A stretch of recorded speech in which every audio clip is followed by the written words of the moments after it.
Sa buhay ngayon, kailangan ng dobling kayod upang matugunan ang pang-araw-araw na pangangailangan. Siya si Albert Roquero, isang magubote o kilala bilang Mang Dodoy. Ito munting barong-barong na bahay na ito, nakatira si Mang Dodoy, kapiling ang kanyang 4 na anak at ang kanyang maunawaing asawa. Dito siya namamalagi kapag natapos niya na ang kanyang trabaho. Ilang taon na po kayo, kuya? 36. 36. May pamilya na po ba kayo? Oo. Meron po. Yung sa asawa niyo po, kasal po ba kayo? Kasal. Saan po? Sa civil o sa simbahan po? Civil lang. Civil marriage po. Bali sa barangay lang po siya. Hindi sa ano rin. Wis. Tuwis po. Ilang po yung anak niyo? 4. 4 po. Yung bago po kayo magbote, yung pagiging magbobote, ano po yung una niyong trabaho? Pabrika. Sa pabrika po, saan pong lugar yung pabrika? Rotelan. Saan pong ano, sa Quezon Sa City? Industrial Road. Sa Division. Industrial. Papasok sa Sabungan. Sa Sabongan po. Anong edad po kayo nagsimula bago po yung nagbote na po kayo? Anong edad na po? Pagpalagay niyo. 33 yata. 33 po. Bali, 3 years na po kayong nagbobote. Hindi po ba kayo nahihirapan sa kalagayan niyo po, sa mga pangangailangan niyo po sa pang-araw-araw dahil po sa 4 po yung anak niyo? Minsan nahirapan din, pero minsan nakatimpo rin ako ng medyo ano. Pero okay na rin, mabubuhay rin ang pamilya ko. Lagi po ba kayong ano, yung 3 beses po sa isang araw kayo kumakain, yung sabay-sabay po yung mga ganun? Opo, 3 beses. Pero ako, siyempre, umaga pa ako umaalis. Uwi lang ako rito, mga alas 2, kakain ako, pagkagabi kain ulit. Pero yung pamilya ko, 3 beses pa rin. Di ba nga po sa dami-dami po ng trabahong maaari niyong kuhanin, bakit po yung pagiging magbobote? Ano po ba yung pinaka matinding dahilan kung bakit yung po yung napili? Siyempre, overage na ako, wala nang tatanggap sa akin. Yun na lang paraan ko para makabuhay ng pamilya ko. Tsaka wala naman ako pinag-aralan, di ba? Pero sumubok na rin po kayo sa ibang trabaho. Oo, dami na akong nasubukan ng trabaho, construction, pabrika, pati pa sa probinsya namin, subok na ako. Kumbaga marami na rin po kayong experience sa mga bagay. Marami na ako experience. Tapos yung nalagdag na lang po sa pagiging magbote, kumbaga yun na lang po yung pinili nyo, yung Overage pinaka-gusto. na kasi ako. Ano, overage pala, overage. Nagsadya kami pumunta ng maaga upang puntahan si Mang Dodoy at itanong kung anong oras siya magsisimula.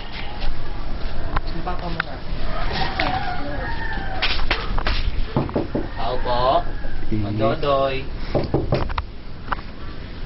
Tao po.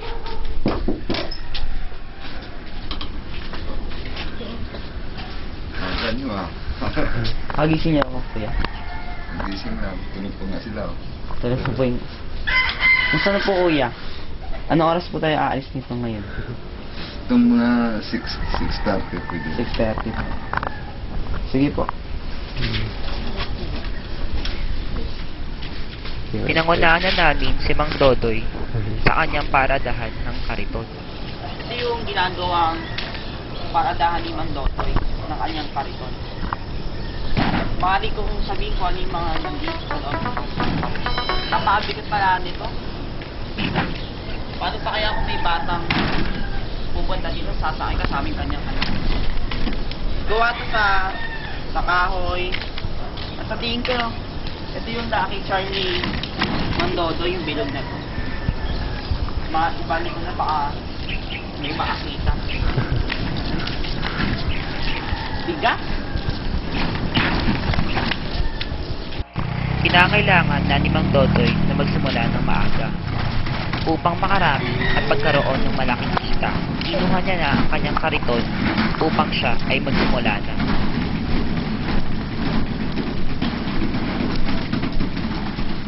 Kuya, saan pong lugar kayo madalas pumunta para po magkaroon ng maraming customer? Hindi naman sabi na madalas eh, basta ikot ko lahat yan mula Jordan, Chelsea, Silanganan, araw-araw yan, pabalik-balik lang ako. Saan pong lugar dun yung talagang mas nirurutan nyo, mas malaki po yung kinikita nyo? Hindi naman siguro kasi diretso-diretso lang ako nun eh. Timpuhan lang po Oo, ba? timpuhan lang talaga. Ang unang lugar na pinupuntahan ni Mang Dodoy, ang Jordan Heights. Sa pagkakataong ito, nagkaroon kaagad ng customer si Mang Dodoy. Pagbenta ito ng karton.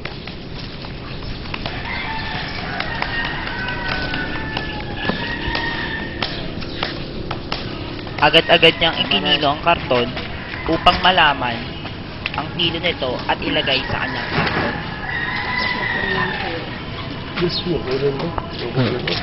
Ito po ng nanay oh. Pagkatapos nyon, kinilo niya naman ang plastic. Dalawa na eh. Pagkatapos makilo ni Mandodoy ang plastic at karton, Ano lang, 16 lang to. agad niya itong inilagay sa kanyang karton. 16 saka... Agad-agad din niyang kinuwenta sa kanyang isip kung magkano ang presyong inabot. Pagkatapos, Pagkaya sa loto, baka sakali eh. dinukot niya ang kanyang pitaka upang iabot ang kaukulang bayad.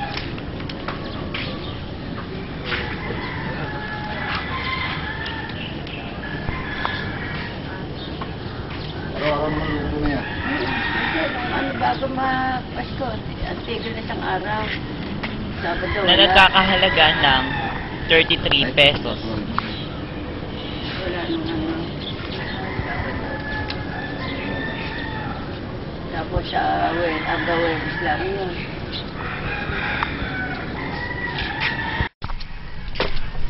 Tinawag ni Mang Eusebio si Mang Dodoy upang pumunta sa rooftop at kuhanin ang mga yero.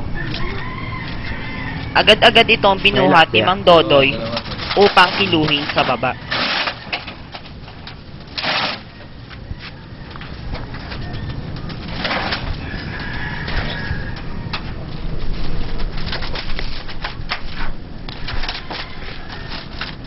Bigat din.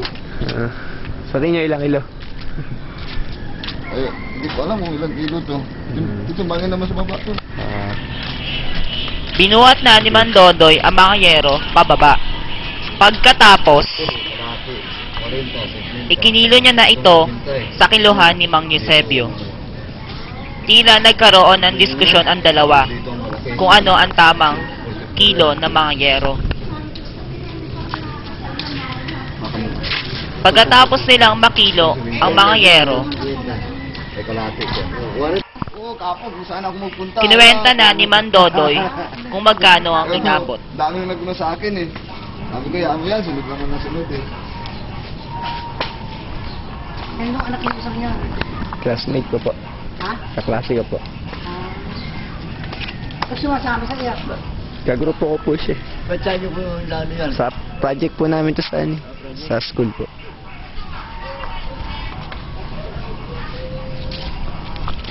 Ibinigay niya na kay Mang Eusebio ang kaukulang bayad na nagkakalagan ng 570 pesos. Tandaan mo na lang. Inangarate na lang natin.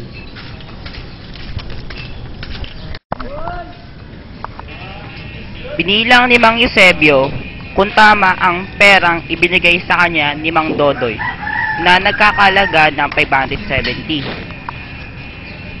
Pagkatapos na itong bilangin, Magkano natin naabot? ibinigay